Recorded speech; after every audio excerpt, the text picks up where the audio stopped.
All right, everyone, welcome to my Twitch live stream. I'm just gonna today again is a pretty big episode. A lot of people have been asking. I already have 4 viewers on, so what's up, guys?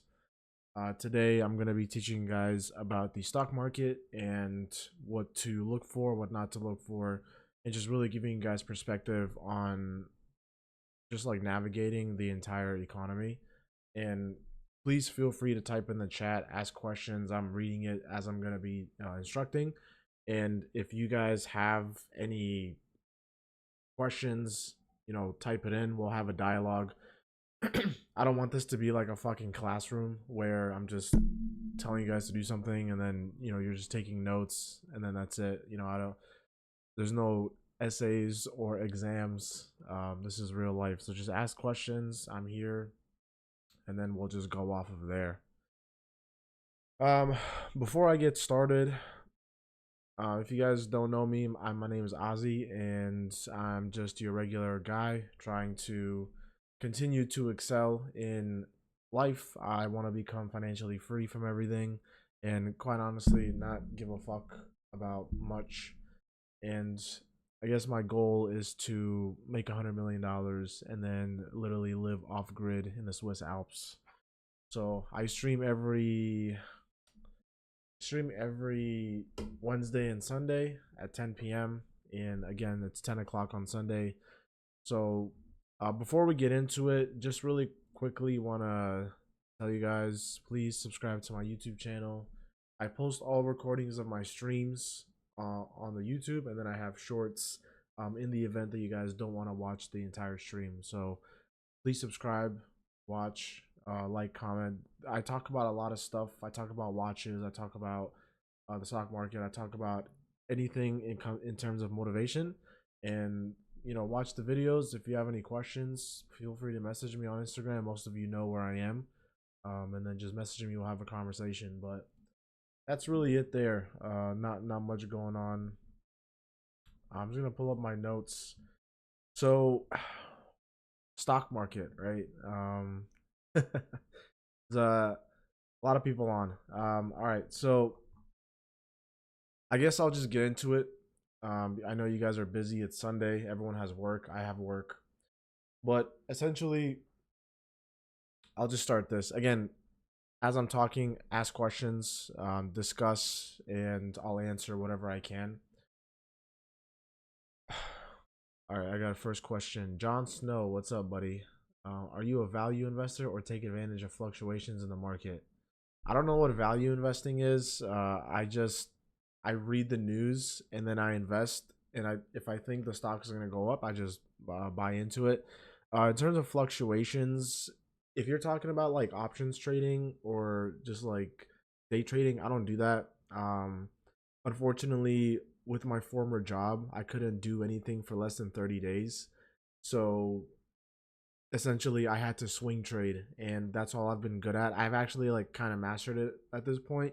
Now that I got a new job, I'm no longer under any SEC jurisdiction, so that I can start doing day trading. So I'm actually going to start learning that, and then at some point, like options, futures, all that, I'm going to create a separate stream and just discuss that. But I really want to get good at it first, and something like that I really want to drop in like 30-40 hours of research on before I even get into anything.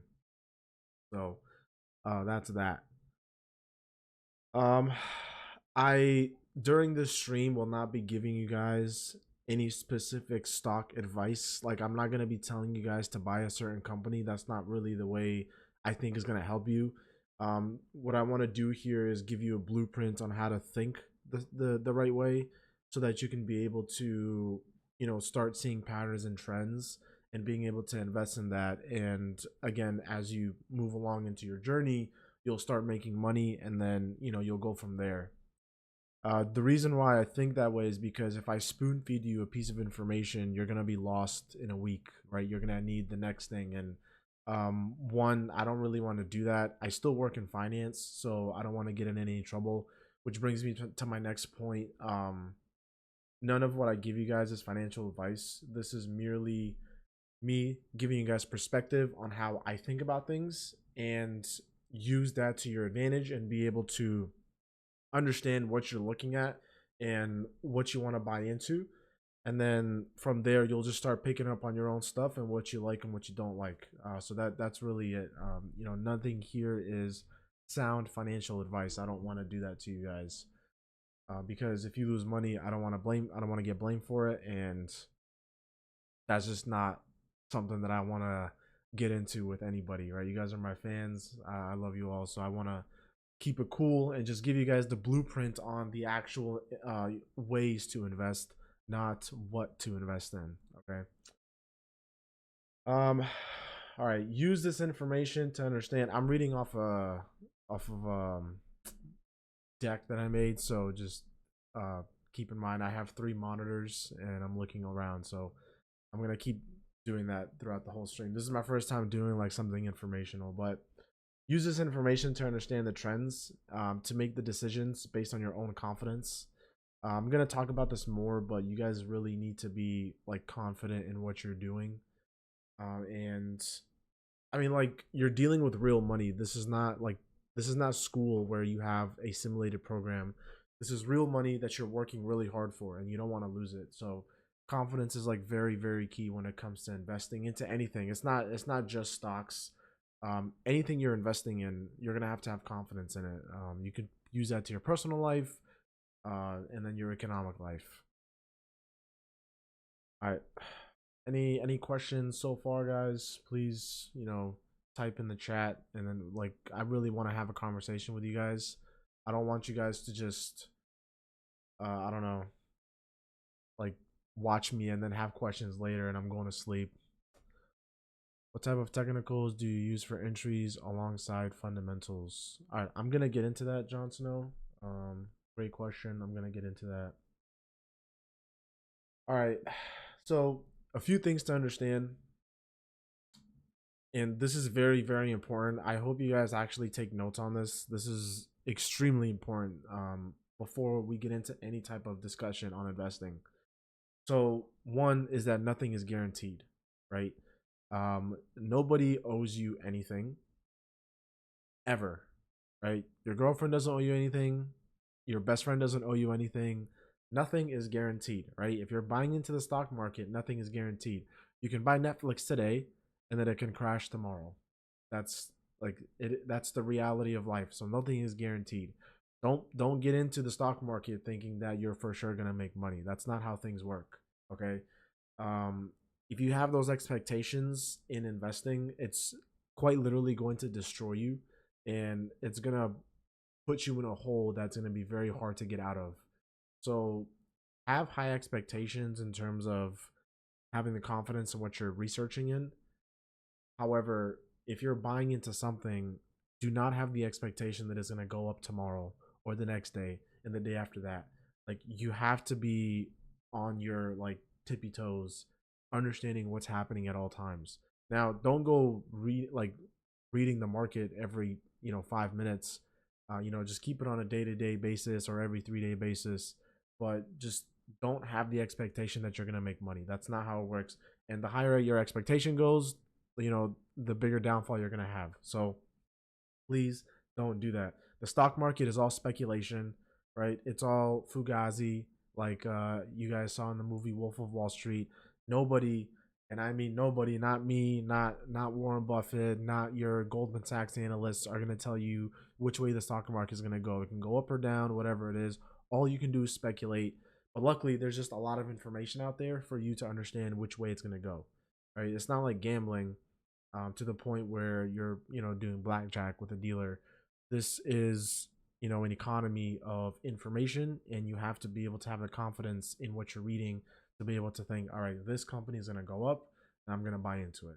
That's all you're doing. That's what investing is. You're putting money into something that you believe in.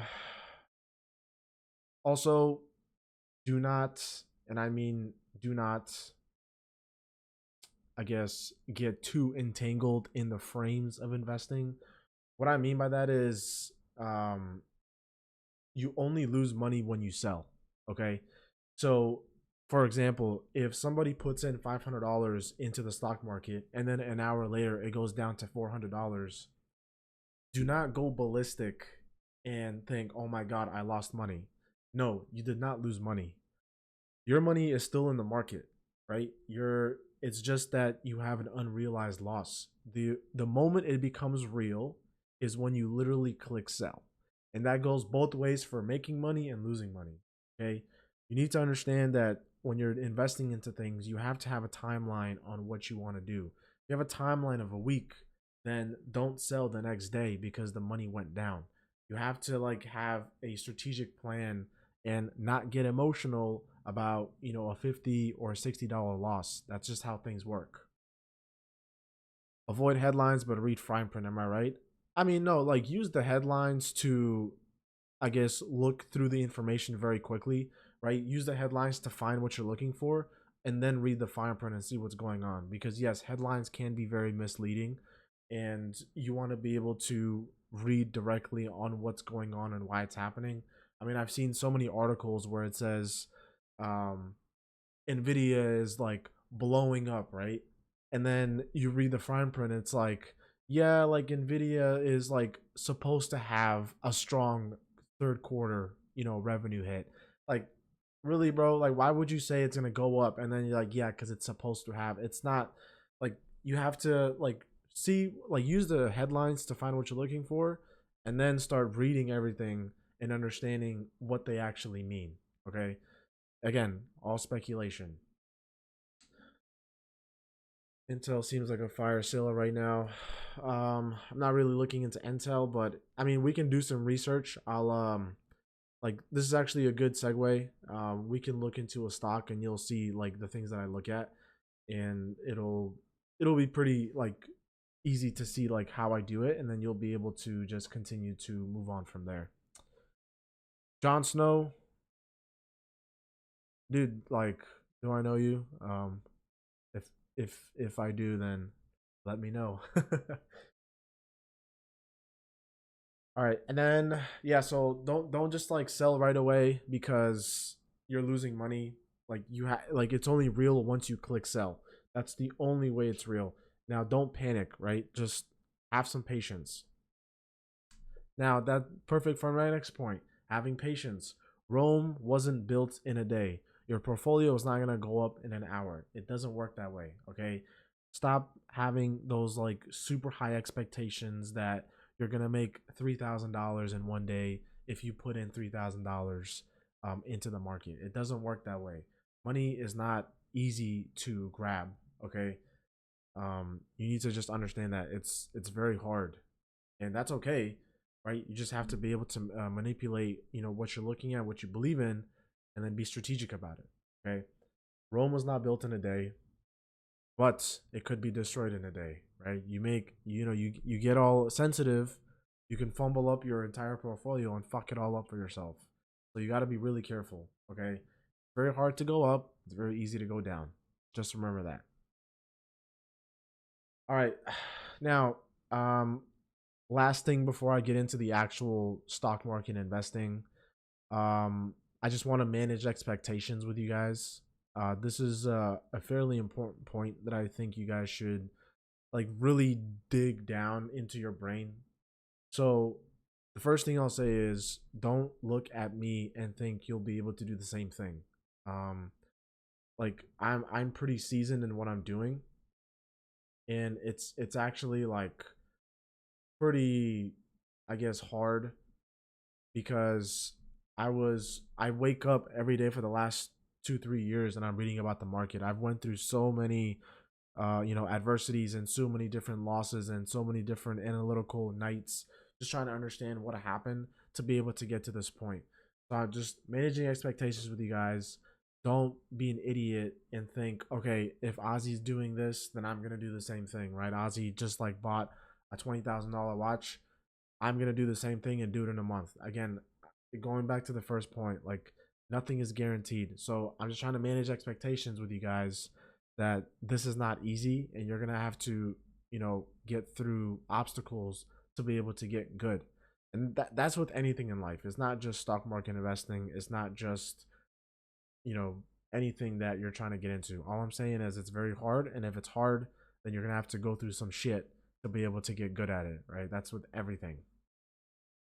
So you're gonna have to do a lot of practice, right? And unfortunately, you're gonna have to take some losses in like this journey of investing.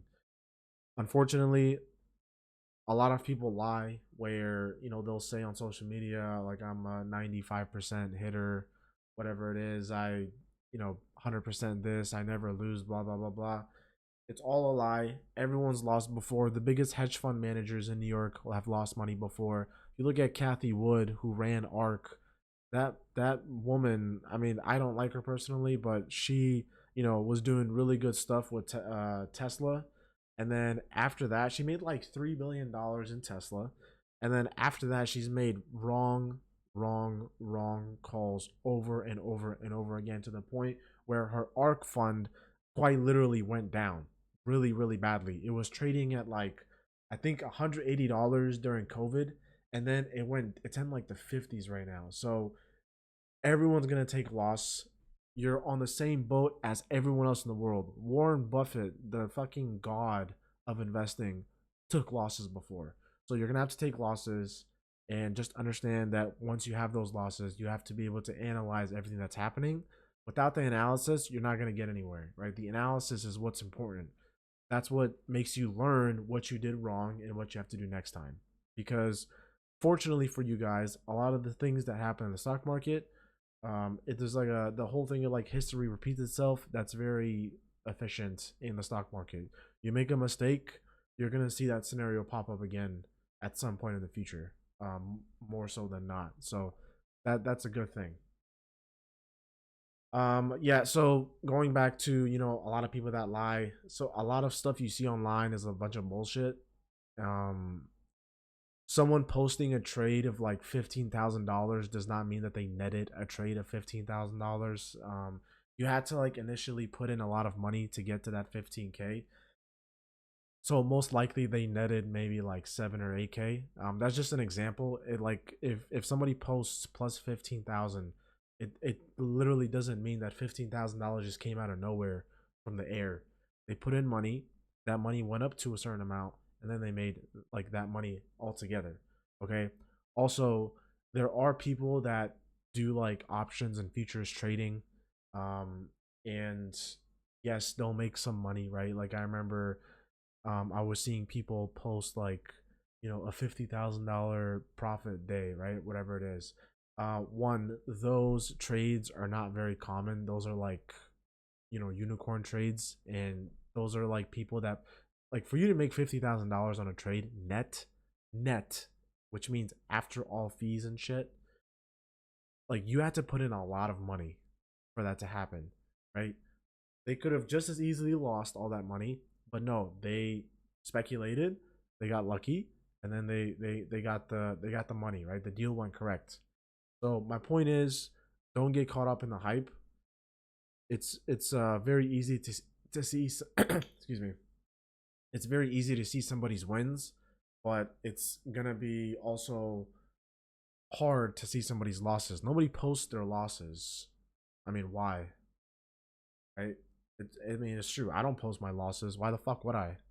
I'm not gonna tell you guys, hey, I lost $10,000 today, right? I've lost money before. I'll just admit it. I've lost like big deals before. It was like 12, $15,000. And it is what it is. But I'm not gonna boast about that. But yeah, like when I make some money and I buy a watch, of course I'm gonna post it, right? It's very easy to, you know, see that I'm doing good, but behind the scenes there's a lot going on. Okay. Now the most important thing is you have to have more wins than losses. That's what makes you grow. Okay. So that's really the best way to look at it. All right, I'm doing a lot of talking. Any questions so far? Please let me know. If not, I'll just get into the actual advice or the blueprint. One thing I'll say about the blueprint, guys. Again, this is purely informational from what I do. This is all just so that you guys can understand how I'm looking at things from a specific lens.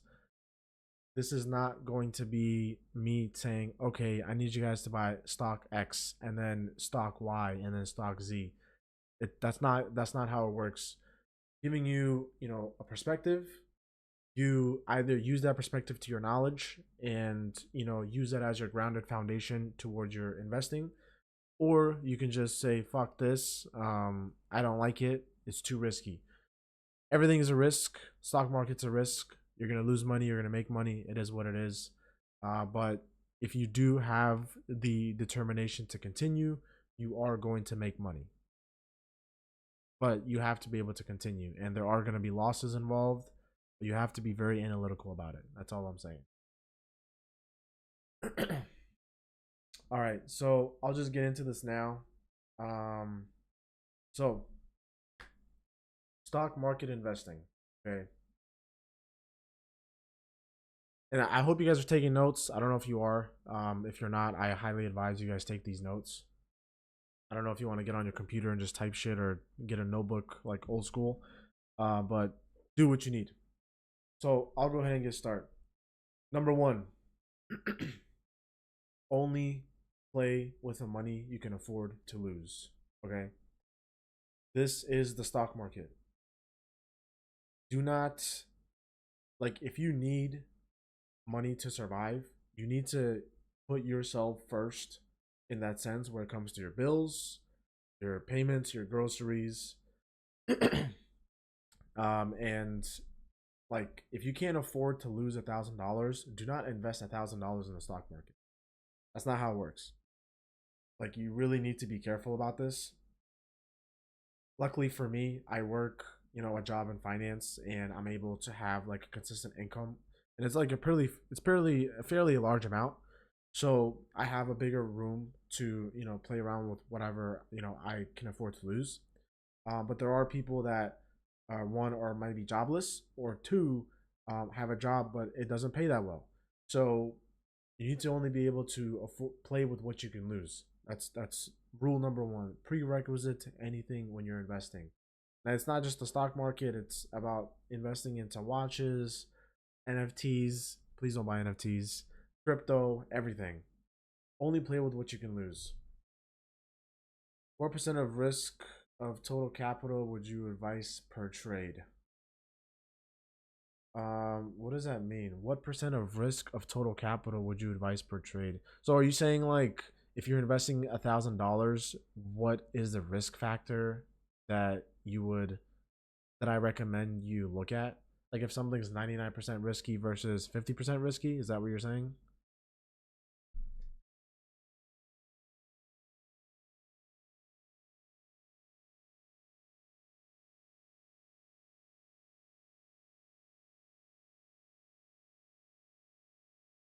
I'm gonna wait for Jon Snow to respond before I move on.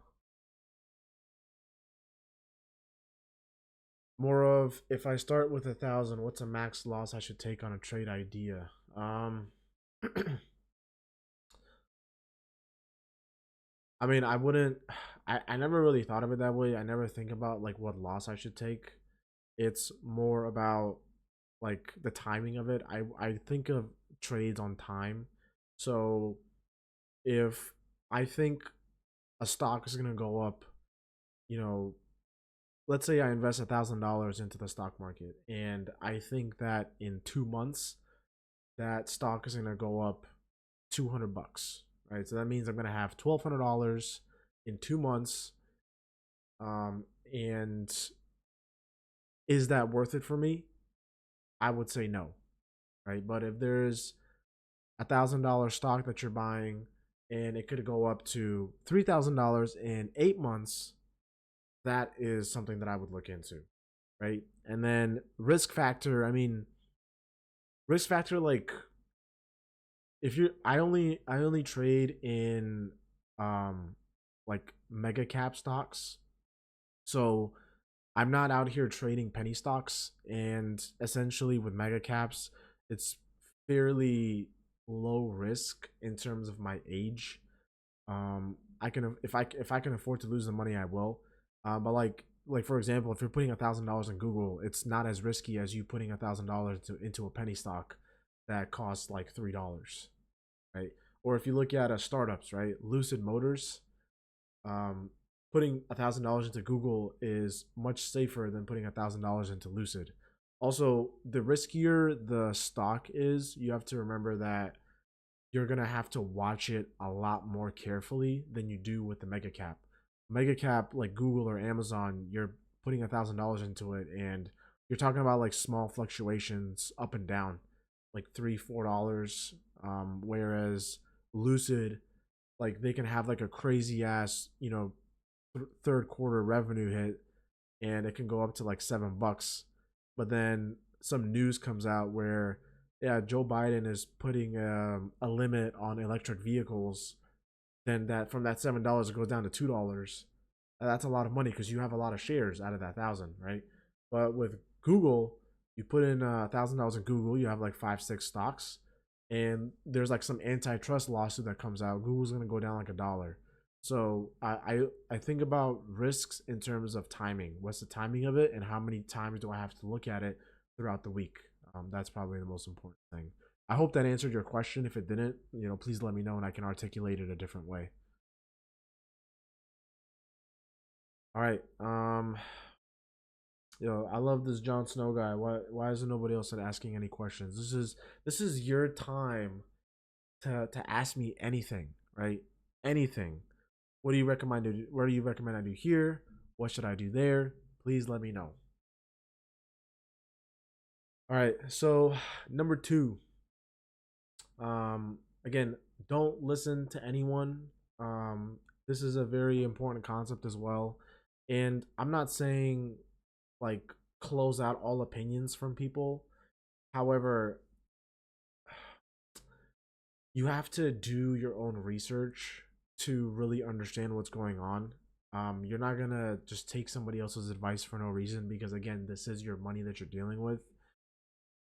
The one place I highly recommend you guys stay away from is Twitter. I know Twitter is full of these dorks that are posting photos of their trades and saying, "Oh my god, I just made this much money." Guys, most of the time those guys on Twitter, they're tweeting about a certain stock so that other people will buy it, and then they can close out their position that they bought earlier. So you have to do your own research. Do your own research. Take in somebody else's opinion, but don't use that as the focal point of what you're buying. Like if I tell it, not me, fuck that. If there's like some guy on Twitter that has 150,000 followers and he says, "I'm buying Tesla stock, and here's a fucking thread that you should read on my tweet on why I'm buying it," right? Lists out a bunch of bullshit. Tesla's doing this, Tesla's doing that. There's like this happening. If this happens, this is gonna happen. Fuck that, right? Please go online, do your own research, maybe go back to that thread and say, okay, I don't believe that's gonna happen, so it is what it is.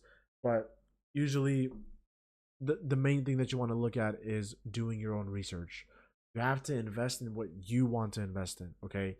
Like for me, I work in finance. So in finance, there's a lot of research that happens, and there's a lot of intertwining that happens with the tech companies, and the private equity companies, and there's a lot of equity reports that come out on the mega cap stocks. So what that means is, because I have such exposure to mega caps, that means I'm gonna do a lot of research on mega caps, right? I'm not gonna like go out of my way and look at a REIT, which is a real estate. Fuck, what's a REIT? I forgot what it is. Let me just for you guys. Real estate investment trust, right? So I'm not gonna invest in a real estate company because I have no idea what they're talking about. And quite frankly, I don't even want to get into that. I'd rather do what I think is good for me, my bread and butter, which is the S&P 500, right? Google, Amazon, Tesla, Nvidia, AMD, Intel, all this stuff, right? Because my work is so aligned to those equity reports, it's the fact that I already know what I'm doing there. I'd rather just keep investing there. So you have to research in what you like. If you like real estate, there's a lot of real estate companies that you can look into. If you like private equity, you can look into a lot of private equity ideas, private equity companies, right? There's a Blackstone, BlackRock. There's all these crazy like ETFs that you can look into, right? those are much safer than stocks, right? They're like a savings account for the stock market. If something goes down, then you're barely losing any money, right? Because there's like a diverse portfolio of different companies in those ETFs. So you have to research what you like and what you think you're good at and what you think will make money. Okay. If you're investing into penny stocks, feel free. That is heavy risk that I personally don't want to do. Maybe when I was like 17, I would have done that no problem. But now at 26, I am good at my bread and butter, which is the S&P 500. Okay.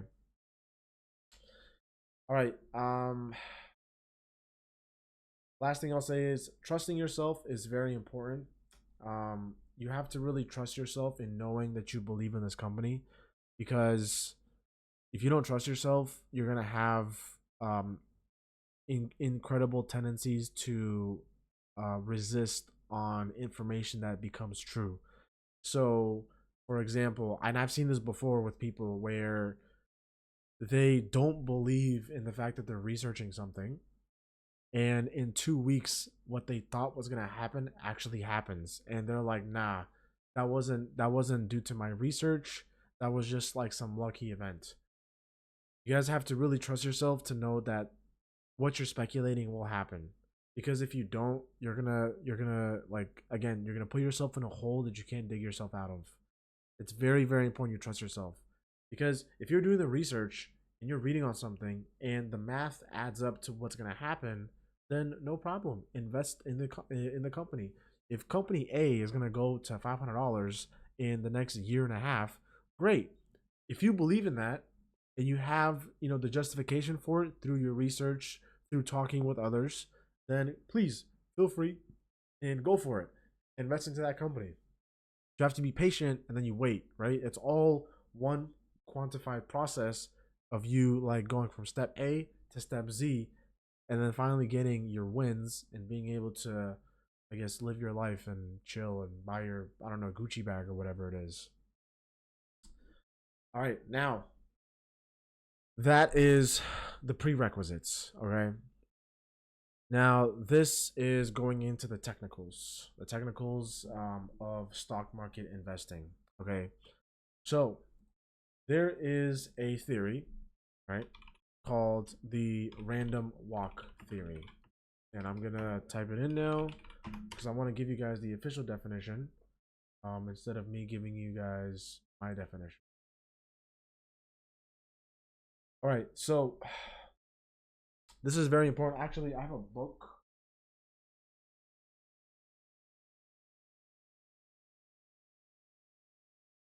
All right, so this book right here, A Random Walk Down Wall Street, this is what elevated my investment game to the next level. This is a very, very good book. I highly recommend you guys read it. If any of you guys know me in New York, feel free to ask me. I can give you guys, I can let you guys borrow it essentially. But this is a very good book. Random Walk Down Wall Street. This elevated my investment game to the next level. All right. So, what does a random walk theory mean? Okay. Random walk theory, and this is online, suggests that changes in asset prices are random. This means that stock prices move unpredictably, so that past prices cannot be used to accurately predict future prices. Random walk theory also implies that the stock market is efficient and reflects all available information. This is very, very important. We're going to break this down. Okay. So, changes in asset prices are random. Okay. What does that mean? You'll see that if you buy Google, it'll go down $3, $4. Right? What does that mean? A lot of the times it's just people trying to take profits. Okay. Other times it means that there's something happening. Okay. So stock prices move unpredictably so that past prices cannot be used to accurately predict future prices. This is very, very important, guys. And I'm gonna give you an example of it. So let's take a look at Nvidia. Nvidia is a very good stock, right? So I'm going to show you guys here. Okay. So let me see if I can. All right. It's like when Tesla took a shit after a phenomenal showing with the rocket ship landing and new robots. Just makes it feel market valuation is manipulated. Yes, right? So just because Tesla had a big event and they showed their new robot Optimus, which I want to buy by the way, not Optimus, because I'm tired of cleaning up my apartment. I'll have that fucker do it for me. But just because they had a whole showing, the stock price did not go up, right? Everyone on Twitter the night before, Tesla to the moon, Tesla to the moon, Doge, Doge, Doge. Fuck off. Fuck off. You don't know shit, okay? That stock price did not go up anywhere. I was watching Tesla for over a week. It did not go anywhere. It stayed at fucking 230. Okay? The same thing happens every single year at the Apple event, right? Last year, Apple unveiled their Vision Pros. Everyone thought that the stock was going to go up. The stock went down like $6. This year, Apple unveils a new iPhone with Chat GPT AI enabled like implementation, whatever. The stock went down. Okay, so you can't predict the stock market based on certain events. Right? It doesn't happen that way. It's a culmination of factors that come together, in which I'll talk about here. So, for example, we have Nvidia, right? So you'll see here Nvidia, it ended the market at $138 on Friday, right? So what random walk theory says, and this is important right here. So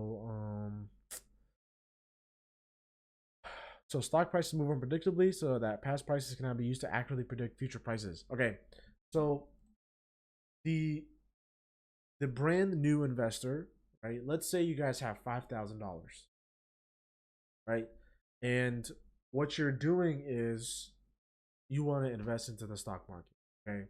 You have 5K, you don't know what's happening. You're seeing all over the news Nvidia, Twitter's going crazy, Nvidia, GPUs, blah, blah, blah, blah, blah, AI, whatever the fuck that means, right? You look at Nvidia and then you go on Google, you're like, cool, let me do some research, right? You go to Nvidia and you see here, right? You look at the 1 year, look at this shit. My God, right? It went up like crazy. You look at 5 years, oh my God, it went up even more. You look at the max, since what? It came out in 40 cents. What the hell was I doing in 1999? I couldn't tell you. I was 1 year old. I could not tell you what the fuck I was doing in 1999, right? But you're like, cool, I want to invest into Nvidia. Holy shit, look at the stock, it's going up like crazy. So, what the average new person will do is they'll say, okay, because Nvidia has been going up for this entire time, that means it's gonna keep going up. This is how most people think, right? It's a I think it's called in economics the hot hand fallacy. It's kind of an example of like a basketball player. If he makes like 3 shots in a row, people are gonna think he's gonna make another 3 shots, right? So people think, okay, Nvidia's been going up a lot, right? In the last 2 years, it's been going up like crazy. It went up to $1,200. It did a stock split, 10-for-1, and it's still going up. Whatever it is, I'm seeing online people are making so much money. Like, can't you guys see the red flags that people are looking into, right?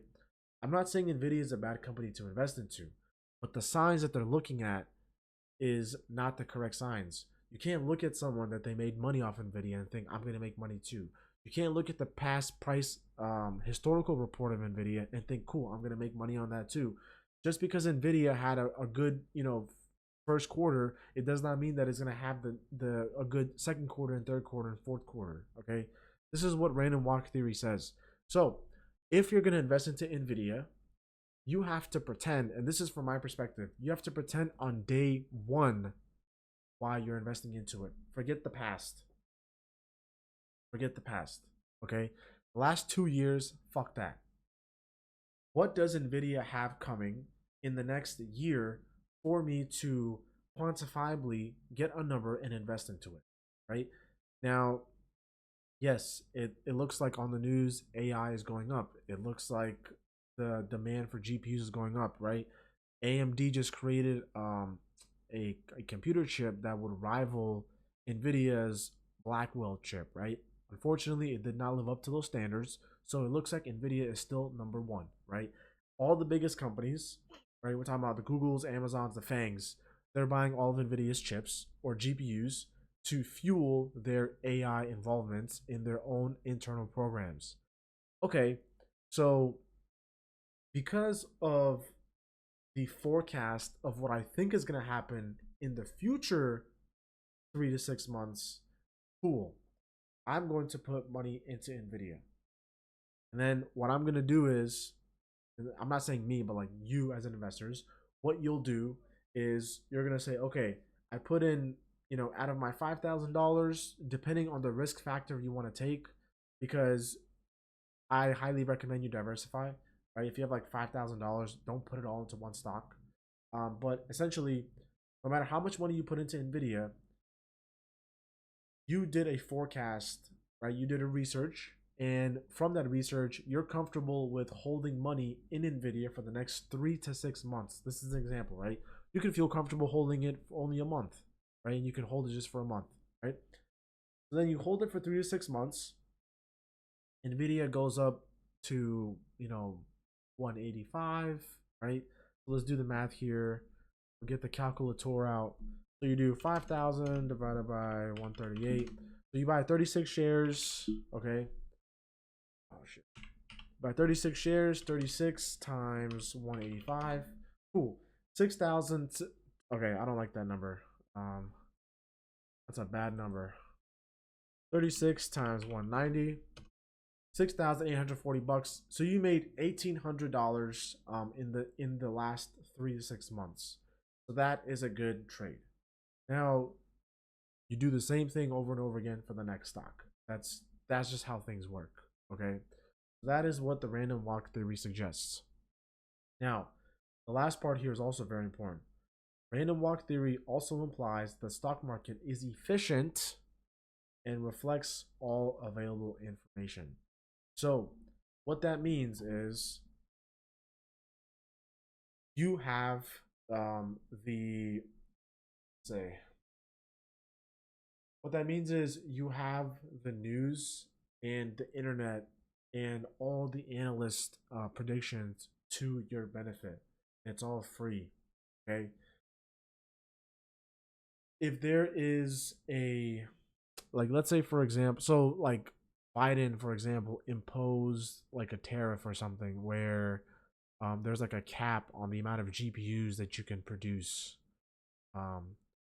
And because of that, Nvidia went down. I think it was around Thursday, right? It went from like 139, it went down to like 132 because of the fact that Biden put a tariff on GPU production. So you, as a logical investor, can read that and say, okay, this is not good. How bad is this for the future? If you think it's going to drop Nvidia by a lot, you sell right away. Right? If you don't, then you don't sell. Now, here's another, I guess, perspective that I want to give you guys this for. Okay, so let's say that you have 36 shares of Nvidia. It's at $5,000, and some news comes out, right? And it's bad news, and like for sure Nvidia is going to go down, right? You need to understand that you shouldn't really worry too much about the small details. And what I mean by that is, let's say Nvidia is at $140 and it goes down to $130. You shouldn't like really be kicking yourself in the ass about selling or not selling, because that $10 for your 36 shares, it's not going to do much. It's like very minimal stuff. Because if you're in it for the long term, you're like, you don't care about a $10 drop. Because in January of 2025, if you have a goal for Nvidia to hit 180 and you buy it at 140, who cares if it goes down to 130? Because you're waiting for the next 6 months. That's what you're doing, right? That's the most important thing. So you have to be really smart and understand the timing of everything. And then this goes back to Jon Snow's earlier question about like risk. I look at risk based on time, because as I get older, I don't have much time as I did when I was younger. So I'm doing everything right now on like a year to 2 year like period. Yes, all there's gonna be times when I sell some stock and then just put that money into something else. Um, but essentially, like the point I'm making is know what's worth selling in terms of the time frame, right? So if you buy Nvidia at 130, it goes up to 140, and you sold that stock at 140. Like, what was the point of you investing for those $10? Like, you can't nickel and dime. The reason why people go crazy in the stock market is because when you have like millions of dollars, that's when like those small numbers make a big difference. Okay, so that's really like the reason why I'm like you shouldn't really get caught up with like small news, right? If it's gonna drop the stock for a little bit, like who cares? Just forget about it. In like the next 2-3 days, it's gonna go back up because like again, that's very minimal stuff. Now, if you're on the news and like I don't know, like a factory gets blown up, okay, that's where like you think, okay, shit, this is gonna slow down production. Revenues are not gonna hit as good as they used to before. I really need to like sit down and think about this right away. Okay, cool. I'm gonna sell this stock. But it's like when you have a small issue on the news, like when people are like taking out profits, right? When there's like a hedge fund that sells $3 billion worth of Nvidia, it's not that serious enough for you to like sell your stock as well. You're not $1 billion hedge fund company. So again, goes back to research, right? All right, another thing. So a random walk theory. Going back to, and guys, again, feel free to ask questions. Ask questions. We can talk, and I can answer them to the best of my abilities. All right. So a random walk challenges the idea that traders can time the market or use technical analysis to identify a profit from patterns or trends in the stock prices. Okay. So this is also very important. And this goes back to my earlier point. You will never know um, where the stock market goes like accurately.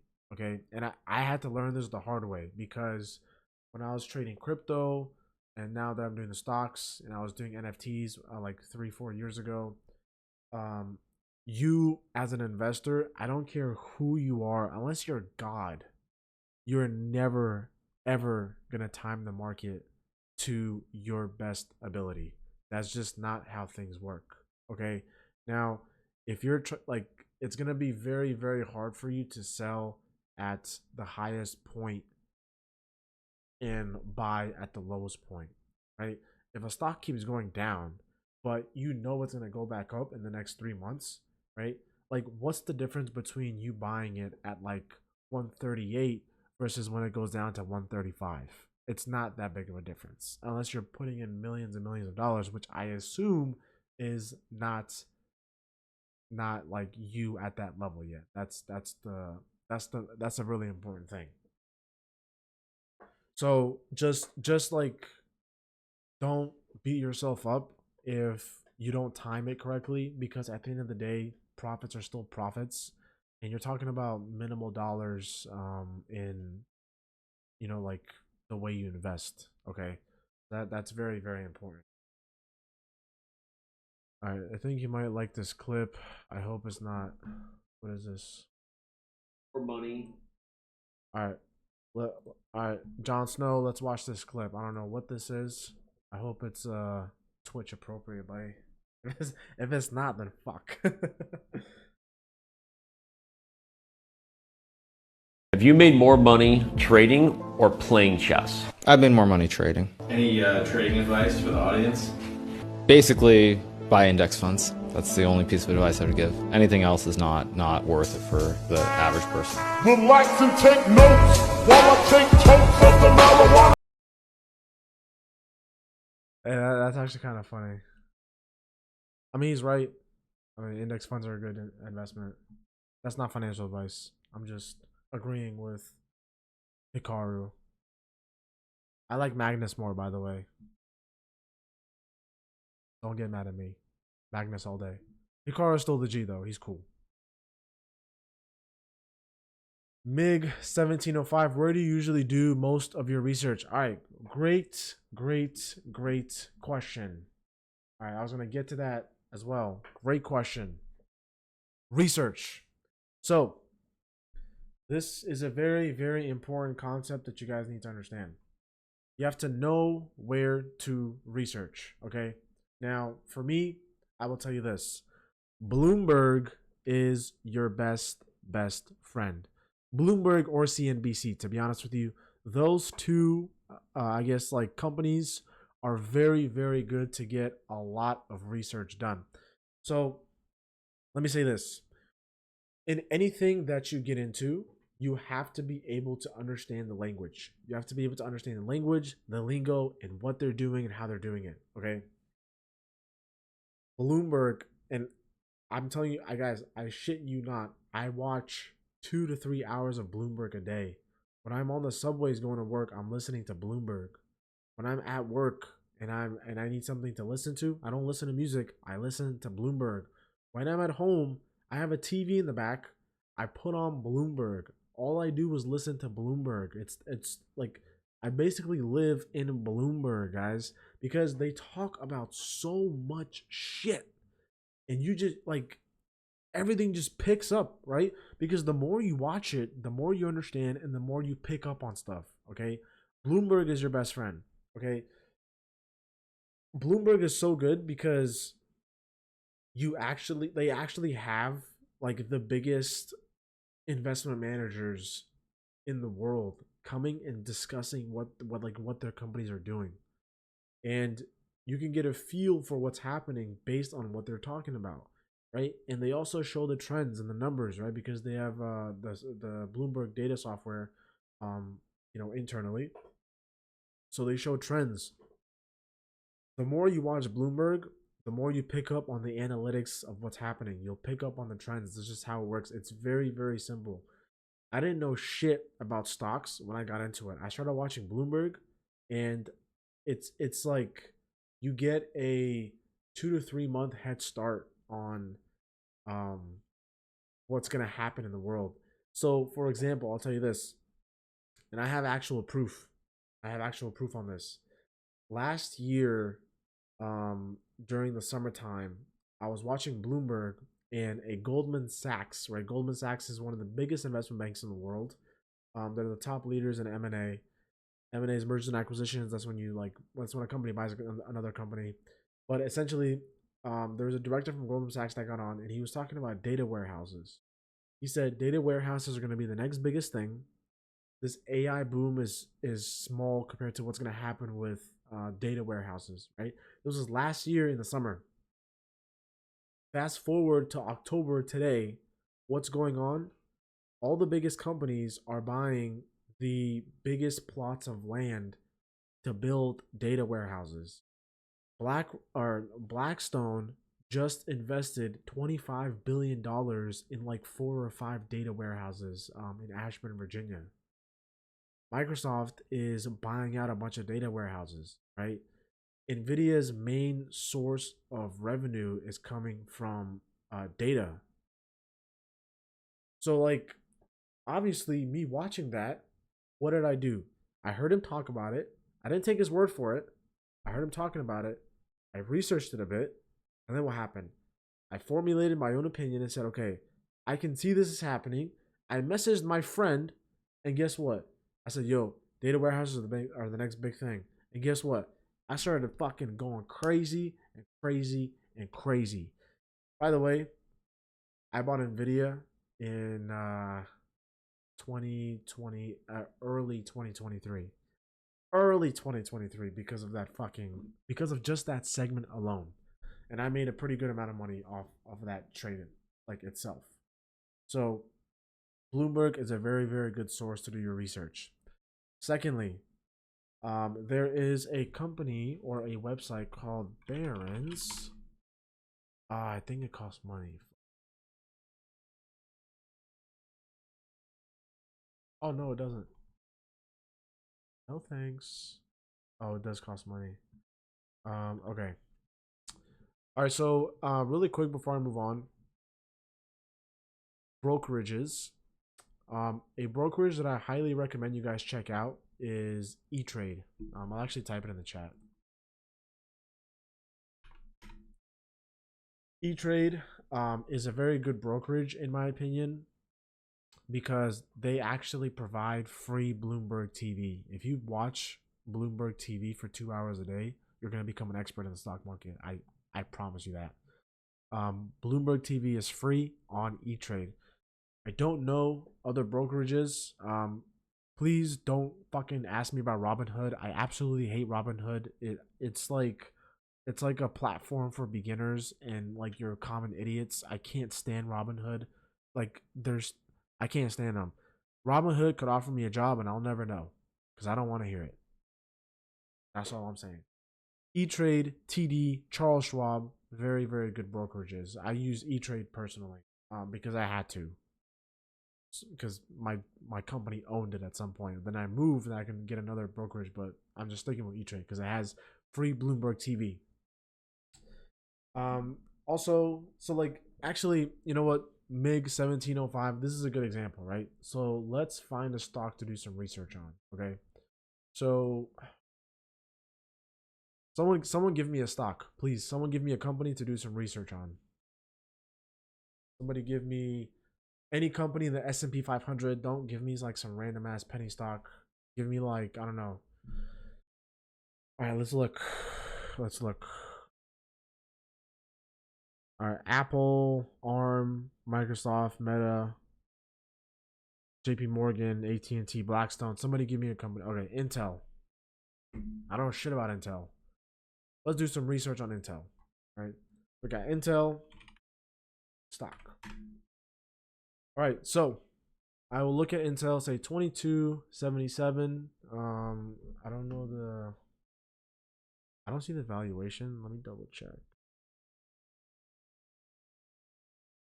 All right, Intel. Is it INTC? Yeah. Okay. So Intel is a stock that is valued at $97 billion, right? It's $22.77. Okay. So now we go down, right? We're in Google and we see Intel. Let's look at the last month. What's happening? All right, not bad. Right. I don't like I do 6 months. Wow. Okay. So it went down. So I know I said like don't look at the past on what's happened or like don't look at the past and things that keep going. So like just because Intel went down in the last 6 months, it does not mean that they're gonna continue to keep going down. But like something happened here between June or April to August for it to go down like this. Okay. Year to date. So like see it's been going down actually. God. All right, so we have Intel. Intel is a corporation, technology company in Santa Clara. Intel design and manufacture sells computer components and related products, business, consumer markets. All right. So now we look at the news. All right. Intel seeks billions for a minority stake in Altera business. All right. Let's read this. CNBC. CNBC is free, by the way. Jesus.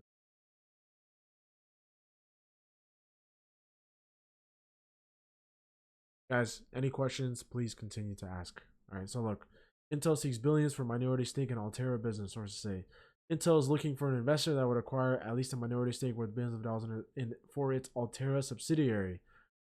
All right. So now, this is like for me, this is not a good sign. They need funding to gain a stake in one of their subsidiaries. Subsidiary is a company underneath another company, right? Which is Intel in this specific example. Intel is seeking a deal that values Altera at around $17 billion. Okay.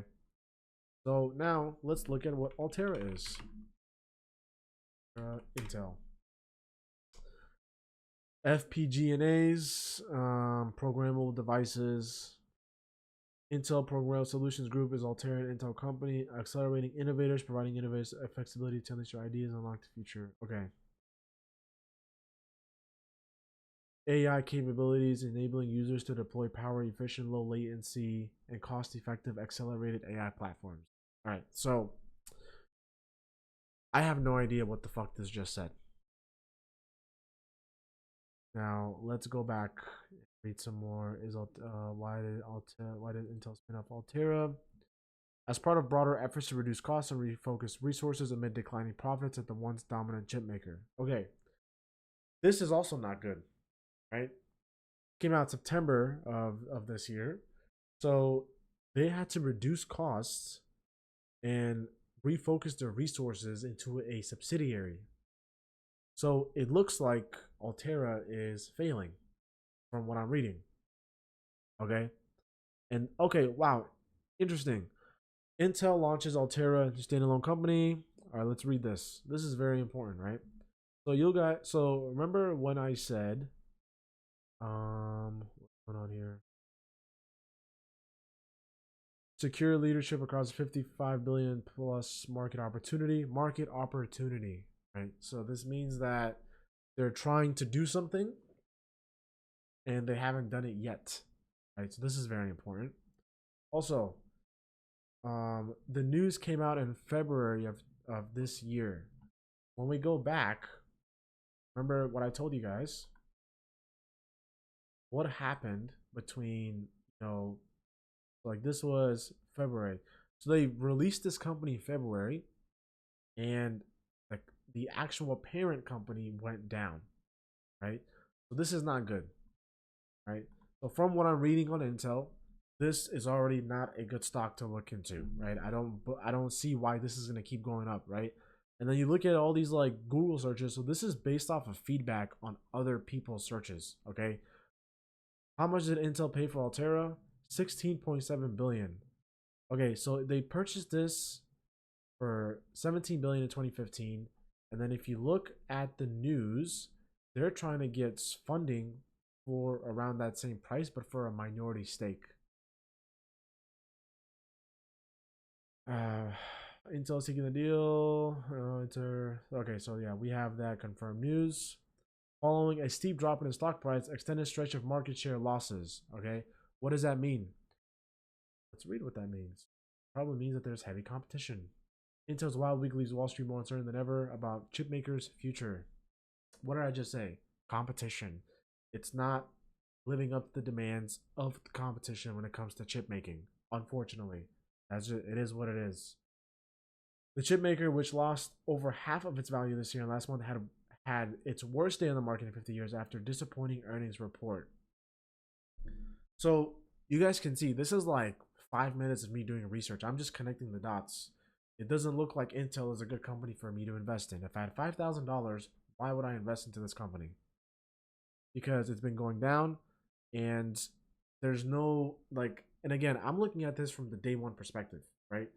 What is happening in the future of Intel that could, bring it nicely, right? And seeing that from the competition of chips, Intel is at the worst one. Do you see a possible chance that it's going to go up because their technology is going to go up? I don't think so, right? So, what is here? 50. Okay, so the 56-year-old company lost the long-held title of world's biggest chip maker by NVIDIA. Now, okay, cutting 15,000 jobs, more than 15% of its workforce. So, Intel is a company that doesn't have a bright future ahead of them. Or at least, I don't see that. Will a Q3 surprise reverse Intel's 55 stock decline? Read about this. Oh my God.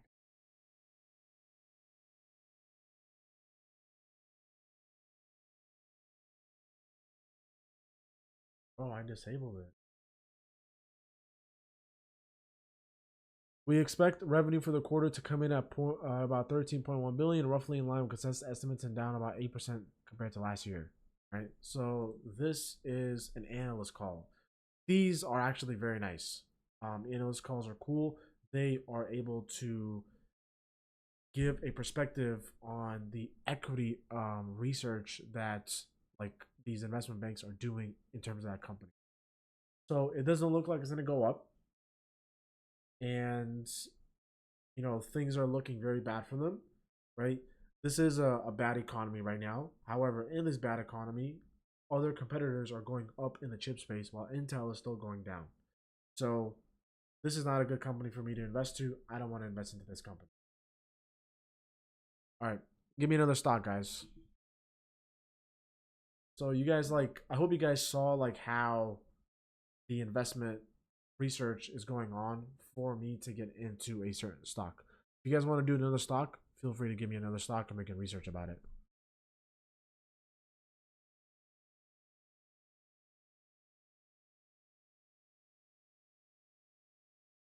Also, really quick, I also want to mention to you guys, so this is very important.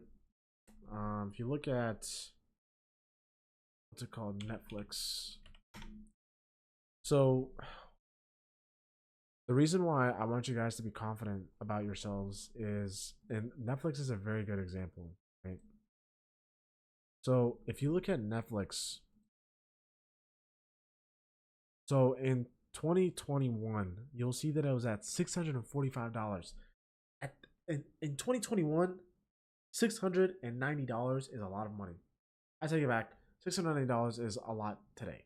But I'm just saying, a stock being valued at $690, basically $700 in 2021 is crazy, right? Netflix went down like a motherfucker, right? 2022. It went down $190. I remember when everyone was losing their minds because they lost so much money on Netflix. Okay, they lost so much money on Netflix. The reason why I want you guys to formulate your own opinions is because you need to understand when Netflix announced a membership increase.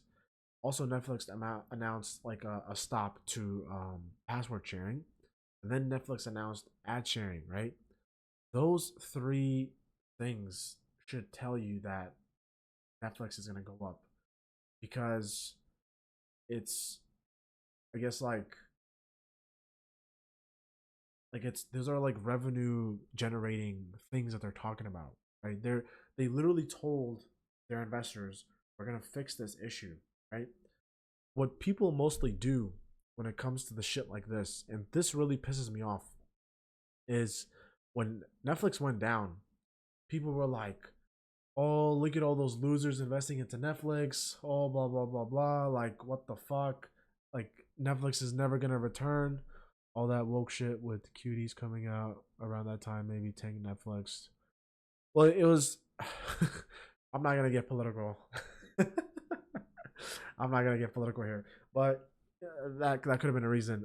But also the fact that, like, Netflix wasn't generating any revenue. If you looked at their income statements, you'll see that they're burning through a lot of cash. But Netflix finally announced like the revenue generating protocols that they were going to take, and everyone was like, Netflix is never going to come back.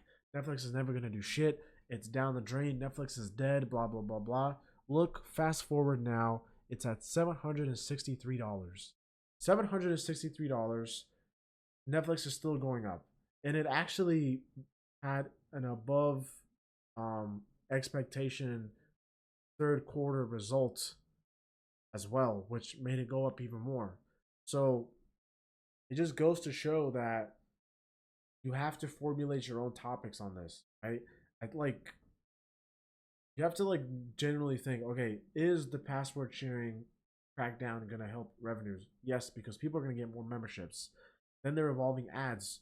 Who was the first one to get big off of ads? YouTube and Google, right? So you start thinking like, holy shit, Facebook went crazy when they started adding ads as well. But again, people like to just troll, like, you know, haha, you lost all this money, blah blah blah blah. It's like very brokey behavior, like very brokey behavior. Like, why? Like, you're like, it's like, if you're broke, just say it. I'm just kidding. No, it is very brokey behavior. Don't be a sheep. It is very bad for the investing capabilities. If you keep listening to people, you're not gonna get anywhere. It's just like, you have to formulate your own opinion, right? Use the market, use the news, use the research, and be able to understand, okay, I can see this happening. Let me guys give you another example, right? Disney. Let's look at Disney stock. It's right here. Disney Co. All right, so Disney stock. Look at the last 6 months, or let's look at the last year. Okay, look, so Disney like was on a tear. Right, this is around the time of. So you'll see here, Marvel started like booming their shit, right? Like Iron Man, Captain America. This is around Civil War. This was around, I think 2018 was when Black Panther released, and then 2016 was when Black Panther released, and then Civil War, and then Avengers 1, and then 2018 Avengers 2. That shit went nuts, brought in a bunch of money, right? Disney unveiled a bunch of theme parks is gonna go over. COVID happened, Disney Plus released, money, money, money, money, money, and then bam, these fuckers just went down. Right? Just absolutely fucked. All right. So, what I'm trying to tell you guys is you have to think about this very strategically. Okay. So, for example, Disney, they've been doing really bad um, superhero movies lately. Like, it's just complete shit. The multiverse was trash. What the hell happened to Kang the Conqueror? What the hell? The Marvels, what was that? My God, I didn't even watch it. Thor 4, I couldn't. I walked out of the theater 15 minutes after I started watching it. It was just, it felt like a commercial. She Hulk. I'm sorry. I'm not gonna get into that. But the movies and shows just flopped. Okay, Disney went down. All their movies, again, their movies make me a little bit uncomfortable. It is what it is. We're not gonna get political here. But now, look at Disney, right? So Deadpool. Deadpool did very good. It did very good. It grossed over $1 billion in revenue, and they have some like really big plans to expand. Like, what is it, Phase 5 or whatever the fuck it is? I don't follow much superhero stuff anymore. But the average person will say, okay, or not the average person. Like, let's say the average dork, right? The sheep, the brokey, or whatever it is. Oh my god, Deadpool's so cool. Oh my god, I can't wait for the next movie. Oh wow, I can't wait for mutants to come into, you know, Marvel. Oh my god, is Henry Cavill gonna be the next Wolverine? Oh my god, like what's gonna happen with, Doctor Doom or whatever the fuck it is? This is how the average person thinks. You guys have to think from the business mindset, okay? The way I'm thinking about it is, okay, Deadpool just grossed over $1 billion. Okay, Netflix just, or not Netflix, Disney just announced a bunch of crazy movies that will add mutants into their like new movies. Okay, Deadpool is obvious. Oh, Spider-Man is like is almost gonna start filming as well. Deadpool's gonna come back and be like a central character in the Marvel Cinematic Universe. So that means that Ryan Reynolds is gonna be in control with the Ryan Reynolds is going to be in control of the creative leadership of what's going to happen in those movies. So that means that there's a chance that they're going to continue to gross heavy numbered movies and Disney's going to come back. So what that means is, okay, I'm going to watch the Disney stock from now on and see where it goes based on each movie release. And from there, you start seeing the patterns of what's going on. That is an example of the way you want to think when it comes to investing. Don't think about the cool side of it. You have to think strictly from the business side. This is bringing in revenue. What are they going to do with that revenue? Are they going to reinvest it into the other movies? Are they going to reinvest it into the theme parks? Are they going to reinvest it into Disney Plus? There's going to be a lot of stuff in there that they're going to, do. And if you believe in it, right, you do the research. Okay, movies are coming back up. Robert Downey Jr. is going to come back and play Doctor Doom. So this means that there's a possibility he's gonna do, like, they're gonna have a really good plot. So then you just keep going from there, right? Then you start investing into Disney stock. This is just an example, guys. You look at Tesla, right? Like the Optimus bot. Right now, it's like not that efficient, but let's say closer to the deadline of 2025, 2026, you see Optimus bot like super cheap and is doing a lot of crazy stuff. Then you actually get in there and say, cool, I'm going to buy Optimus Bot, and if I like it, I'm gonna buy Tesla, because then you start seeing the revenue numbers. How many people are buying Optimus Bot? How many people are using their taxis? What are the electricity costs of a state that is using the Tesla taxis, right? If it's cheap and everyone's using taxis, cool. That means revenue is going to go up, right? What is the like government rules and protocols that they're doing in regards to electricity? Are they like, there's a thing about nuclear energy that's coming soon, right? That's going to be very good for efficiency. That's going to be very good for costs, especially for Tesla. I mean, again, like you see how I'm thinking about things for the future, and I'm also thinking about it from the business side. How is a consequence? How is an effect going to create a consequence in the business side of the company? Okay, that's how you have to think about things. It's always from the business. You have to really just understand the return on investment. If a company says they're investing $25 billion into 4 data warehouses in Virginia, that means that they have plans to create their own, either their own AI, or they're investing heavily into data so that other companies like Google can rent out those warehouses, and that also brings money from the business side. So there's just a lot of things that you have to like look into, formulate like 7 or 8 different things from what you're researching. You compile that into one opinion, and then you invest into the market. That's literally the blueprint. Don't listen to anyone. Do your research, trust yourself, formulate your opinion, and from there believe in what you're investing. You do a trade for, and like this is what I do, right? I'll say this. So what I do is I will, put $20,000 into a stock, right? 3 to 6 months, that $20,000 turns into $32,000. That means I have $12,000 profit. This is an example. I take out the profit and immediately putting into something stable. And that can mean a lot of different things, right? It could mean an ETF. It could mean a money market fund. It could mean, buying a watch. I'm a big watch collector.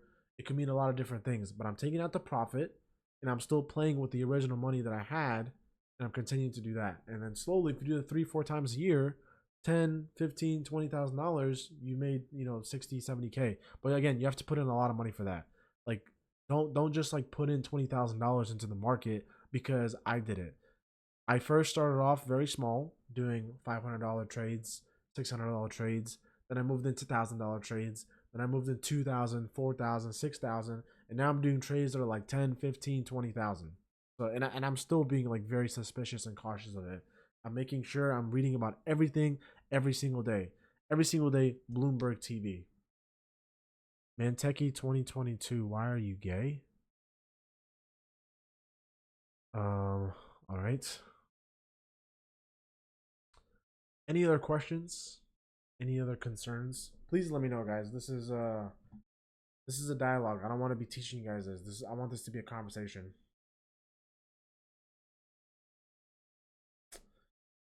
All right.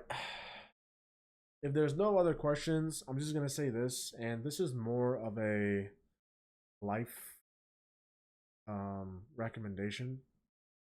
I highly recommend guys, if you can, if you're single and you have no responsibilities, you have a job, I highly recommend, and if you're in your 20s especially, please stop partying. Stop partying at all costs. I don't party at all. I haven't gone to a club in like 4 years. Call me a loser, whatever you want. I don't give a fuck. I think clubs are a waste of time, right? You have to understand that you're in a moment of time right now where you have no expenses, no external expenses. What I mean by that is, if you don't have a kid, you don't have a wife, you might have a girlfriend, but like a girlfriend is fine because like it's not like you're spending thousands on her. And if you are, Jesus, bro, like let's chill, right? And if like you don't have like if your parents are self-sustainable and you have just like money laying around, like please don't use it on irresponsible investments. You have to look at everything as a return on investment. Like I said literally 10 minutes ago, everything has to be a return on investment. I've had a conversation before with a friend of mine. One time, it was like a few months ago, he was like, hey, like let's go out, come on bro, like I haven't seen you in a while, like let's go to this club. Like we'll get a table and stuff. And I'm like, bro, like why? And then he was like, don't worry, like if we all split it, it's gonna be like $400. I was like, bro, $400 is like 4 Amazon stocks because Amazon was like 130 or something like that. That's 4 Amazon stocks. Why would I go to the club to enjoy what recording one video that I got a table and it's gonna last me like what 3-4 hours and it's not even gonna be that fun. Whereas I can be at home, save my money, put money into Amazon. Amazon's gonna go up to like $200, which I think is at like 189 right now. And then that's gonna be a good profit margin for me. And if I ever need anything, I can just sell that stock and boom, I'm chilling, right? I'm not saying be a complete nerd and stay at home and be antisocial. No, like go out, go get dinner with some friends, but I highly suggest you guys stop partying. Please stop partying. Don't go to the club. Stop buying $20 martinis. Stop buying shots for girls that are never gonna give you their number. It's just like don't be irresponsible with your money, especially now in your 20s, because in your 20s you're like this is the moment where you're supposed to be working, because in your 30s you're gonna be married, you're gonna have kids, and say whatever you want, but unfortunately that is gonna hold you back to an extent of doing what you want, because you have to have a responsibility to your kids to be able to raise them and take care of them, and you have to have a responsibility to your wife or your husband to take to help them out in the way that they need help. But right now, if you're in your 20s, you're alone, and you have to be able to essentially make enough money in your 20s so that in your 30s your economic wheel is spinning on its own. Right now in your 20s you got to push that shit, but in the next 5 to 6 years, if you invest correctly and you're like really aggressive with just wanting to create something big, you are able to just like continue to push that wheel, and you're putting more money into it, right? You're gaining money and then you're putting more money into it, right? Like for example, I'm buying $2,000 worth of stock every month. I'm just continuing to buy that. Anything outside of my expenses and my bills and food, I'm putting everything else into the stock market. Everything else. Everything you see that I have was bought from profit. These Tom Fords were bought from profit. I got these new glasses, right? These are JMMs. These are $1,000. I bought them from profit. This Rolex I bought from profit. I did not use any of my money. I am aggressively investing, where my return on investment is quite literally paying for my life. I'm going to London in a month. How did I pay for that? I bought that from profit. You have to be very smart with your money, especially in your 20s. Please do not, and I mean do not fumble your life because you wanted to enjoy some dirty ass club buying $30 shots. Please don't do that. You have to be able to move very smart. Invest your money. Don't fuck it up. So in your 30s, you will not have any regret. I can't tell you guys the amount of people I met in their 30s that have regret by not investing. You have to be able to just be tough, keep your head down, and then in the end, it's all going to be worth it, guys. It's all going to be worth it, right? Stocks, real estate, whatever it is, make your money and enjoy your life. Like, you have to have financial freedom, right? You want to be able to wake up one day and say, cool, I'm going to go to London. I'm going to go to Norway. I'm going to go to Sweden. I want to go to Australia because you want to. That's a crazy life to have. And I want that for everybody. I don't want anyone wasting their lives. I don't want anyone fucking up their futures. I don't want anyone having any regrets. I want you guys to like have kids and show your kids a better life, right? I want to do that for my kids. Create generational wealth. Just keep moving forward. Invest. I tell you guys the strategies to invest. Be smart with it. Continue to move forward and just invest more. Don't get like once you make your first like profit margins, once you make your first 5K, 10K, 12K, whatever it is, like don't say, okay, I have money now and I'm gonna spend it on something stupid. Like if it's not gonna get you anywhere, don't spend it, right? You make $10,000 profit, cool. Put 8,000 again into other stocks, and then keep 2,000 for yourself, right? Maybe you earned it, right? Great job, you earned it. $2,000, keep it for yourself. Use that to pay for your mortgage or your rent. Congrats, you have free rent for the month. Cool. Or just buy yourself like a nice gold bracelet. At least gold will have value. You can wear the gold, don't get robbed, but you can have the gold and wear it, and if something goes wrong, you can sell it. You always have to be in a position to win. Okay, guys? So, and this is a question that I get all the time. Any advice for beginners on investing? Chandra, my friend, my biggest advice is to do research and invest into big mega cap companies, S&P 500. So, one question that I always get from people is, if I keep investing into the market, and I don't have a savings account, then like, what if I need that money in case of emergencies? When do you know you should pull out of a trade even though you made a good profit? Oof, Miguel. Golden question, yeah? Golden fucking question. Brother, I'm still learning that answer as of right now. Because when I bought Nvidia at $300. I bought Nvidia at 300 and it went up to 12, right? I sold it at around like $1,100. And I'm like, damn, like, I wish I sold it at 12, but again, going back to what I said before, like you can't time the market correctly. So you have to find a moment on when you're comfortable on selling. Because again, if you're buying a stock and you made $500 profit, like from your analysis, if it goes up another 50 to 80 bucks, right? What's the profit margin on that? Like what, you're going to potentially wait for another $80? No, right? You hit your goal, you hit your mark, you might as well just sell. Because even if the stock goes up, you're making small amounts. Again, you can't get lost in those details as of yet because you're investing small amounts of money. Because if you you can't be too greedy, right? If you made $500 profit and you're like, no, like I want to make 600, I want to make 600.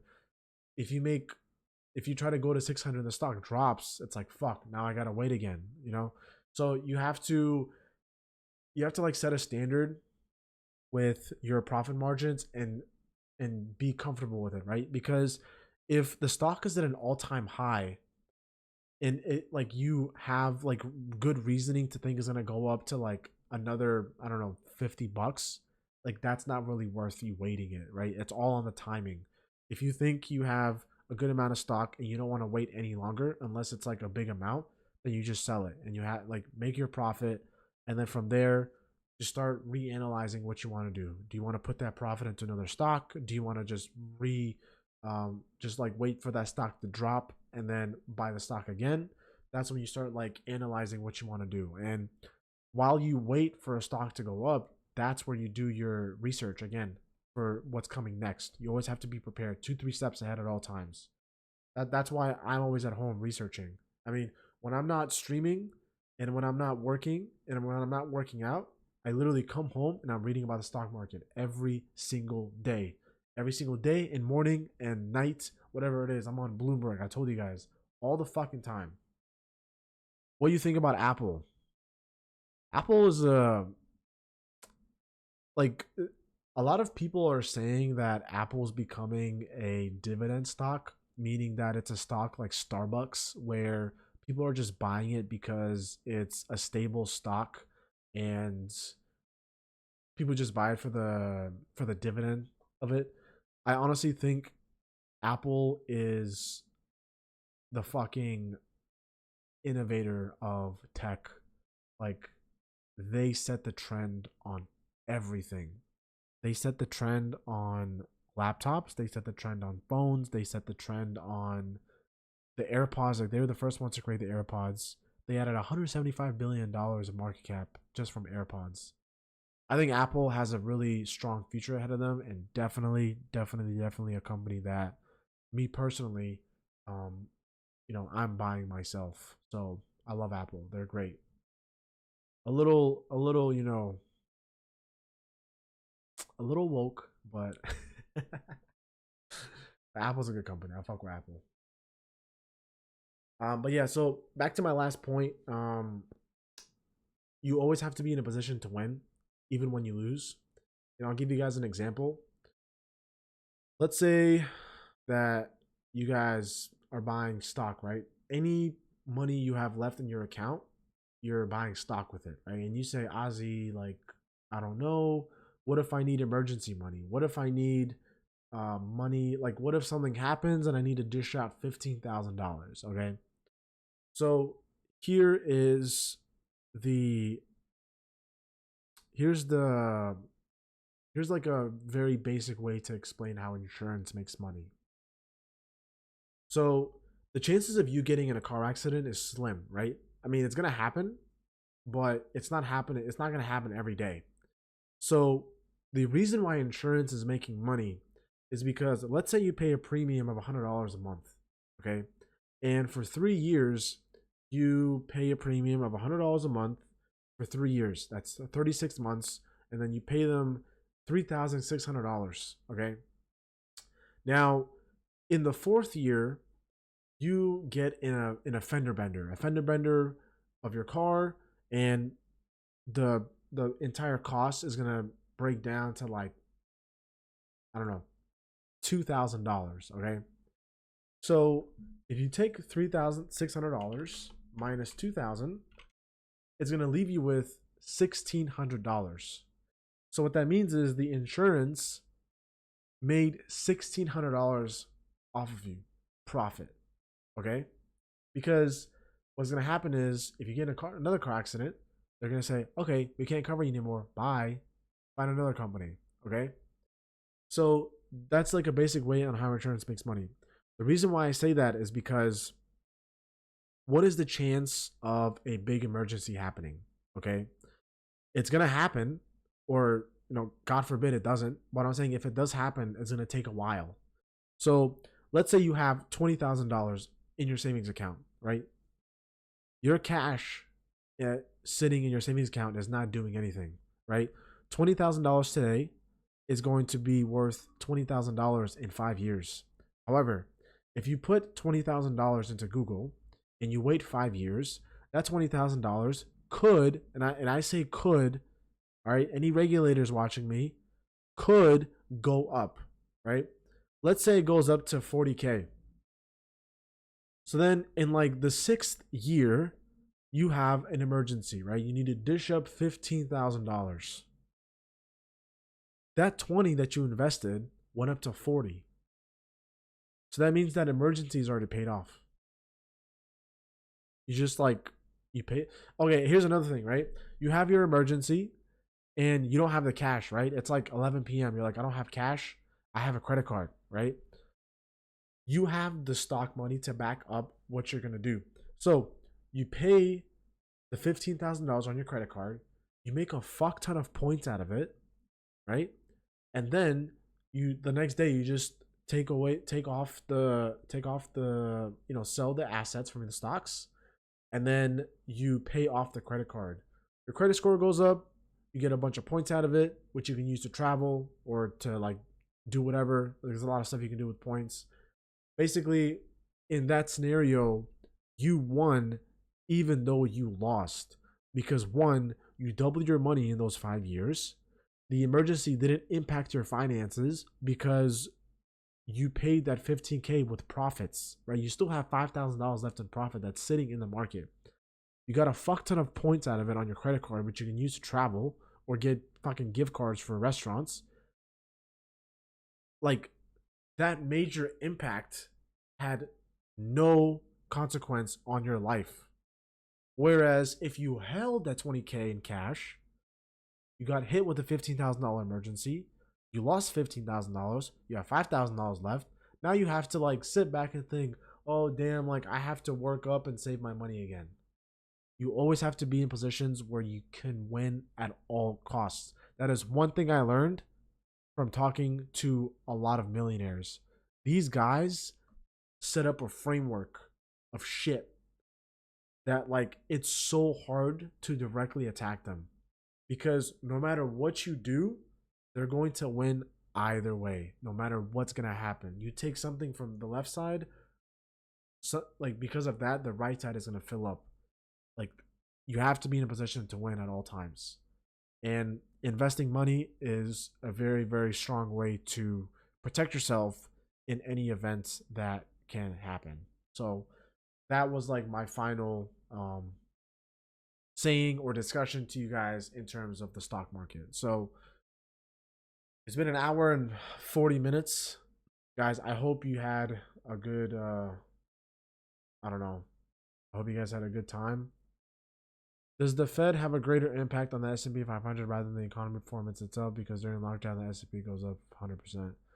Well, the S&P went up 100% because like everyone was at home and like there was nothing to do but just like go on Google and do shit, right? Like Zoom went up, Google went up, Amazon went up, right? Like because they were using those services, right? Like when you're working from home, the cloud servers that connected workers to the system had to get increased. That means more costs. So it's like a mix and match. Like the Fed, from what I like from my understanding, the Fed most of the time impacts the economy is based on like the rate cuts, is the interest rates. I mean, like, if you guys are watching the news, you'll see that a lot of the speculation that goes on in terms of the economy right now is based on interest rates. If people are buying houses at record cost right now, I think, right? If I'm not mistaken, people are buying a lot of houses, even though the interest rates are up. But if they go down, that means that the economy is easing and that there's not much spending going on. Certain policies can impact certain industries, to which can affect economic performance in S&P 500. Yep, that's true. Certain policies could impact certain industries, which can affect economic performance, and that goes between anything. And what I mean is, it's not just the Fed, it's also the government, right? Like Joe Biden can enforce a tariff right now on GPUs, and it's gonna be fucked. Joe Biden can create an executive order that doesn't allow Apple to hold a monopoly in iOS, right? Like it's just like anything that goes on in the news can affect any certain industry. So that's where you have to, like, again, it goes back to what I said. You have to work with your bread and butter and be able to be informed in what's going on, because the more you work on a certain industry, the more you'll understand the impacts of any like effect that can happen. House market is crazy. Yeah, housing market's crazy. I spoke about this on my last stream. Damn, like I'm planning on buying my first 2 cribs in 2025. I'm trying to push. I honestly like don't care about the interest rates because the housing market is a hedge against inflation. So yeah, like I plan on buying a townhouse here in the U.S. and I'm also planning on buying a villa in Italy. That's the plan. That's the goal. I actually have, so my business partners were talking with me, and there's a chance that I might buy an apartment in Munich, Germany. Very, very good market right now over there. They're becoming like the technological center of Europe. So they could become like the Silicon Valley of Europe in like the next 5 years. So definitely, a good place to look into investing. That's what I'm doing. And yeah, so housing market is going crazy. Thanks, G. Was your friend, but I became your fan after this podcast. Chandra, my friend, I love you. You're a true G. Keep working out. Please, please, please, please keep sending me memes because your memes are hilarious. Just printing a shit ton of money. I think 80% was printed in the past 4 years, and that doesn't have much to do with stimulus checks to the blame, which the blame was put on. Hell no. Hell no. That stimulus check didn't do shit. That didn't do anything. It's the other economic policies that are like fucking up the economy right now. You know what I mean? Like Like my tax money is going to, you know, places that I don't want them to go to, unfortunately. Right? I'm not gonna get political. I don't want to get canceled. But there's just a lot of money printing going on. It's being sent out into overseas territories. I'm you know, I I'm just trying to have my money stay here. You know what I mean? That's all I'm saying. Not that will weaken the value of the dollar. The more dollars in the market make it less valuable. Yeah, yeah. Gold's at an all-time high. Man, you know, so in 2022, I made a plan of buying gold, and I ended up not buying it because I chose to buy Google instead. Because Google was at like $80 when I started buying it. It's at like 165 right now. Um, I guess like both decisions were good if I bought gold or if I bought Google because I made a lot of money on Google. But gold, man, like gold's going crazy right now. I don't think gold will ever like die because it's like a commodity. It's like a physical commodity. Um, but yeah, gold's good. Again, you guys have to be very like speculative. When something gets to an all-time high, you just have to make sure that it's like it's gonna continue to stay there. I mean, like I showed you guys Netflix before. You guys saw Netflix was at 670 in 2020 or something like that. And then it went down to like $180. You have to be like very careful with this stuff. Again, it goes back to what I said: research, research, research. You just have to keep researching. The more informed you are, the easier it's gonna get. It's gonna get much easier, guys. The S&P 500 has made no value in terms of gold since the 70s. That's interesting. I didn't know that. That's pretty crazy. I thought gold was like its own measurement in the economy, like oil. But I didn't know that. Oh, if you compare it, yeah, yeah, that's true. That's true. Yeah. Any other questions, guys? You guys have me here for a little more. I don't want you guys to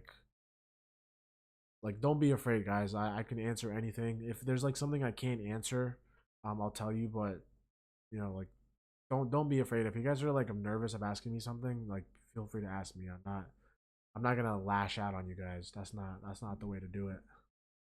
But hey, by the way, guys, like I really appreciate you guys coming on and watching me. It's very nice to see that people want to learn. This is like this like my Twitch streams are just like about this. It's like it's all about business and motivation. And if you guys like ever want to come back, it's literally just me grinding it out because it's like it's very hard to find people with the same level of ambition when it comes to growing. And you know, even though I live in New York, it's like so like this is such a hyper competitive like area, but even then like my ambition is still like pretty high in comparison to like regular New Yorkers.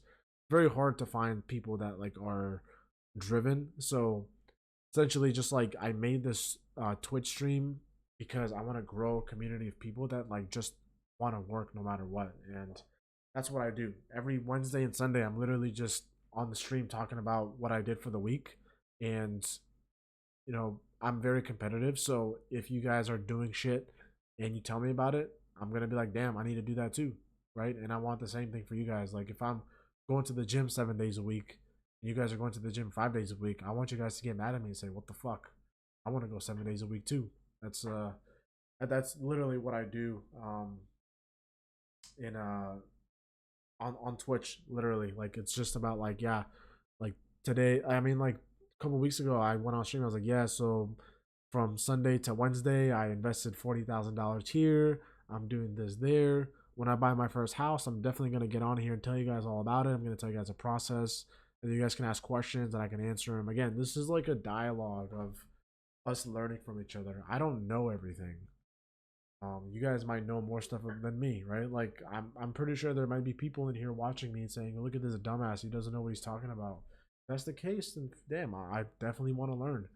But I'm doing what I can and just continuing to grow and becoming better, and just fucking pushing through this thing called life. And I don't know. I'm fueling the jet. You know what I mean? If you guys watch Transformers 2, fuel the jet. That's the way to go about it. But Hey guys, listen, it's almost been 2 hours. I have work tomorrow in the morning. I have a lot of work to do. Oh God, working in finance, guys, like it's cool to talk about, but damn it, like, it sucks. It sucks. So many reports, so much Excel, so much shit. I just want to become a millionaire and fuck right off, right? Go to Switzerland with some nice looking woman, go skiing, drink some champagne, caviar, and just chill. But yeah, guys, feel free to come back. I'm gonna be on again Wednesday night. So Wednesdays and Sundays at 10 p.m. I'm usually on. Feel free to come back. We'll talk. We'll discuss. And we can keep discussing stocks if you guys want as well. But I appreciate you guys coming on, and don't waste your life. Keep going. Keep attacking, and just keep being consistent with your growth, because you're gonna regret it later on, and I don't want you guys to have a wasted life, and I'm not gonna have a wasted life. Set yourself up right for your future generations. You want to make your ancestors happy, right? I'll see you guys Sunday. Or sorry, I'll see you guys Wednesday. Peace.